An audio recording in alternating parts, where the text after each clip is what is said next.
చిన్ని అయితే హాస్పిటల్ వాళ్ళు 40,000 కట్టమని చెప్పని అంటారు.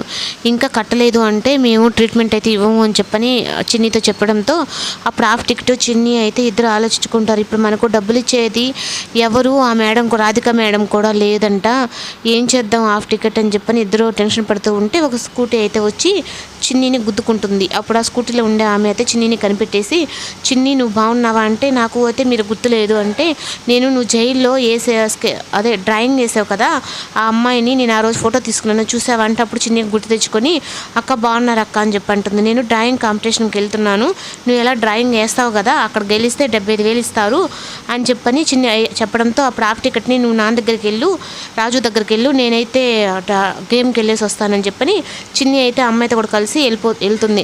ఆడ వెళ్ళిన తర్వాత అప్పుడు అమ్మ చిన్ని కూడా డ్రాయింగ్ కాంపిటీషన్లో పాల్గొంటే తన పక్కన ఉండే ఒక అతను అయితే, నువ్వు ఈ పిల్ల ఏంది ఇంత గద్దుంది, ఆ పిల్ల బాగా వేస్తుంది డ్రాయింగ్ అని చెప్పని తను వేసిన కొడుకు అదే బొమ్మ అమ్మ బిడ్డ అది అయితే మొత్తం చెరిపేస్తాడు.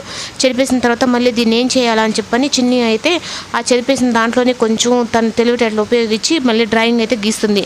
ఆఖరికి అయితే చిన్నినే ఆ గేమ్లో విన్ అవుతుంది అనమాట. అప్పుడు దానికి 75,000 గిఫ్ట్గా ఇచ్చిన డబ్బులు తీసుకొని హాస్పిటల్కి అయితే బయలుదేరి అప్పుడు 40,000 డబ్బులు కట్టేసిన తర్వాత హాఫ్ టికెట్ వచ్చి చిన్ని రాజు లేడు అక్కడ అని చెప్పనంటే అప్పుడు అక్కడ ఉండే సిస్టర్ని అయితే అడుగుతుంది. అప్పుడు రాజు ఎక్కడికి వెళ్ళాడు అంటే, బయట ఎక్కడో పెట్టుంటారు చూడుకోండి అని చెప్పంటే అప్పుడు రాజుని అయితే ఎండలోనే పెట్టేసి బయట ఉంటారు. చిన్ని తననైతే వెతుక్కుంటూ వచ్చి అప్పుడు రాజుని చూడంగానే ఒకసారి అయితే రాజును అలా చూసేసరికి చిన్ని అయితే కళ్ళల్లో నీళ్ళు తిరుగుతాయి.